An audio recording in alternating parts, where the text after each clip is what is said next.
Hello বন্ধুরা, এখন আমি কৌশিক গাঙ্গুলি পরিচালিত ধূমকেতু বলে সিনেমাটা টিজারের রিয়াকশন দেবো, যেখানে আবারও একসাথে দেখা যাবে এত বছর পর দেব এবং শুভশ্রীকে। সঙ্গে এখানে রুদ্রনীল ঘোষ রয়েছে, চিরঞ্জিত বাবু রয়েছে এবং পরমব্রত রয়েছে। তো কেমন হলো এই টিজারটা?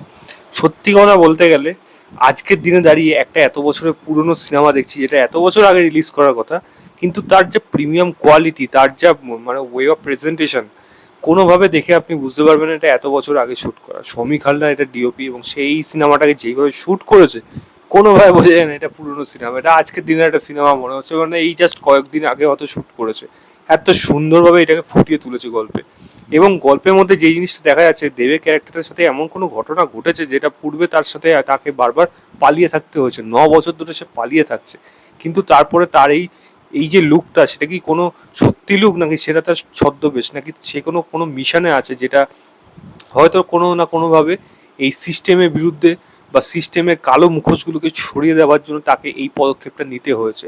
এবং তার সাথে যে সম্পর্কটা দেখাচ্ছে শুভশ্রী, সেটাও কি আলটিমেটলি কোনো মানে মীমাংসা, বা বলতে গেলে তারা কি একসাথে হতে পারছে, নাকি তাদের মধ্যে একটা দূরত্ব থেকেই যাচ্ছে? কারণ এটাও একটা, এটা যেমন খলনায়কেরও গল্প, সঙ্গে এটাও বলা হচ্ছে এটা একটা অসমাপ্ত প্রেমের গল্প। তো আলটিমেটলি কি তাদের কি মিলন হচ্ছে, বা কি ঘটনা এমন ঘটেছিল যার জন্য তাকে এই পদক্ষেপ নিতে হয়েছে, এবং সে বারবার এরকম পালিয়ে পালিয়ে বেরোচ্ছে। এবং লাস্টে যেটা দেখা যাচ্ছে যে প্রত্যেকটি বাচ্চার সাথে তার হাতে একটা ন্যাশনাল ফ্ল্যাগ নিয়ে সেও হেঁটে যাচ্ছে, নিশ্চয়ই কোনো সেখানে উদ্দেশ্য আছে।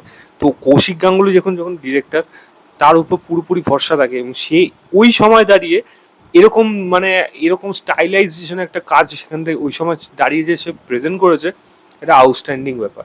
এবং ধূমকেতুর ব্যাপারে এবং দেবের ব্যাপারে বিশেষ করে কৌশিক গাঙ্গুলি বলেছিল এটা তার বেস্ট পারফরমেন্স।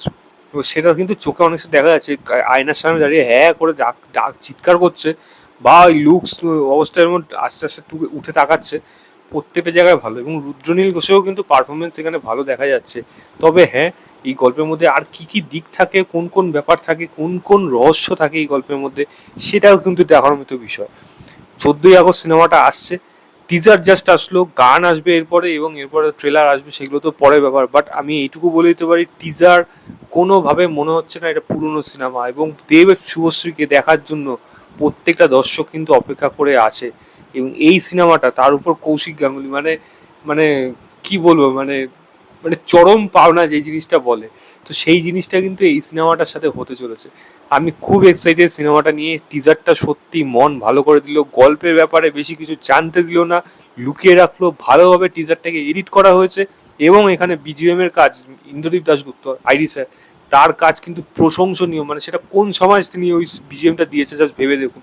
এই ধরনের বিজিএম আজকালকার দিনে আজকে সাউথের সিনেমাতে দেখতে পাই অনেক সময়। হ্যাঁ, সাউথে বেশ কয়েক বছর ধরে বিজিএম দিচ্ছে, কিন্তু ইন্দ্রজিৎ দাশগুপ্ত এটা কোন সময় দিয়েছে জাস্ট ভেবে দেখুন। এরকম একটা মাসি বিজিএম, সেটা কিন্তু সচরাচর কিন্তু দেখা যায় না, যেটা কিন্তু এই সিনেমার মধ্যে দেখা যাচ্ছে। বেশ ভালো লাগলো সেখানে দেখতে। দেখা যাক সিনেমাটা কিরকম হয়। সিনেমা তো আসবে যখন, তখন অবশ্যই দেখবো। আমি টিজারের লিঙ্কটা দিয়ে রাখছি ডিসক্রিপশনে, আপনারা অবশ্যই দেখবেন এবং দেখে জানাবেন আপনাদের কেমন লেগেছে। তো এই ছিল আমার ওভারঅল টিজার রিয়াকশন অফ ধূমকেতু। না 72 বছর না, 12 বছরের মতো বোধহয় অপেক্ষা করতে হলো। যাই হোক, এনিওয়েজ ভিডিওটা ভালো লাগলে লাইক শেয়ার, চ্যানেলটাকে অবশ্যই সাবস্ক্রাইব করে দেবেন।